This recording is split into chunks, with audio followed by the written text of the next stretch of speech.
ஒரு மனிதன் ஒரு இடத்துல இருந்து இன்னொரு இடத்துக்கு போறான் அப்படின்னு சொன்னால் ரெண்டு விஷயம். ஒன்று, இரணத்துக்காக வேண்டி போகிறான் அல்லது மரணத்திற்காக வேண்டி போகிறான். எந்த இடத்துல ஒரு மனுஷனுக்கு அல்லாஹு தாலா ரிஸ்க் வச்சிருக்கிறானோ அந்த இடத்திற்கு இந்த மனிதன் அல்லாஹு தாலா கொண்டு போய் விட்டுறான். ஒரு மனிதனுக்கு காலையில் ஒரு இடத்துல உணவு இருக்குது அப்படின்னு சொன்னால் அந்த இடத்துல அவன் இருப்பான். மாலையில் வேற ஒரு இடத்துல வேற ஒரு ஊரில் வேற ஒரு மாநிலத்தில் இருக்குது அப்படின்னு சொன்னால் அல்லாஹு தாலா அவனை அந்த இடத்துக்கு கொண்டு போய் விட்டுருவான். எனவே ஒரு மனிதன் பயணிக்கிறான் என்று சொன்னால் ஒன்று இரணத்திற்காக வேண்டி பயணிப்பான் அல்லது மரணத்திற்காக வேண்டி பயணிப்பான். நபி ஸல்லல்லாஹு அலைஹி வஸல்லம் அவங்க சொன்னாங்க, இதா அராதல்லாஹு கபத அப்தின் பிஅர்தி,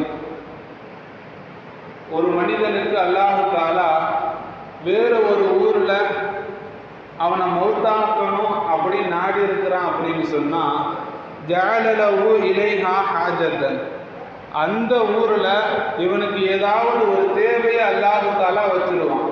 இப்போ இந்த மனிதன் என்ன செய்வான், அந்த தேவைக்காக வேண்டி அந்த ஊருக்கு போவான். அந்த இடத்துல தான் அவனுக்கு மௌத்து என்பதாக அல்லாஹு தாலா நிர்ணயம் செய்து வைத்திருப்பான். அந்த இடத்துல அந்த மனிதன் மௌத்தாகுவான். எத்தனையோ பேரை நாம் கேள்விப்பட்டிருப்போம், வாழ்நாள் முழுவதுமாக இங்கே தான் இருப்பாங்க.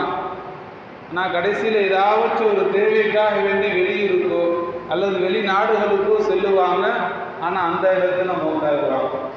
எத்தனையோ பேர் வெளிநாடுகள்லேயே இருப்பாங்க, ஆனால் கடைசியாக தன்னுடைய சொந்த ஊரை பார்க்கணும்னு வருவாங்க. ஆனால் அந்த இடத்துல அல்லாஹு தாலா சொந்த ஊரிலேயே ரூக்க பிரியக்கூடிய ஒரு நசீப் அல்லாஹ் வச்சிருப்பான், ஒரு தக்தீர் அல்லாஹ் வச்சிருப்பான். எனவே தான் அல்லாஹு தாலா சொல்கிறான், எந்த இடத்தில் ஒரு ஆத்மா மௌத்தாகும் என்பது அல்லாஹுக்கு மட்டும்தான் தெரியும், யாருக்கும் தெரியாது என்பதாக.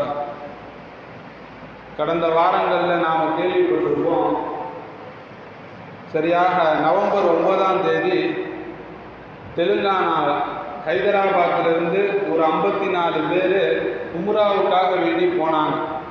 உம்ராவுக்காக வேண்டி போய் மக்கால எல்லா அமல்களையும் செய்து முடிச்சுட்டு நவம்பர் 16ஆம் தேதி அவங்க மதீனாவுக்காக வேண்டி போகிறாங்க. மக்கால எல்லா அமல்களும் முடிஞ்சிருச்சு, மதீனாவுக்காக வேண்டி போகிறாங்க.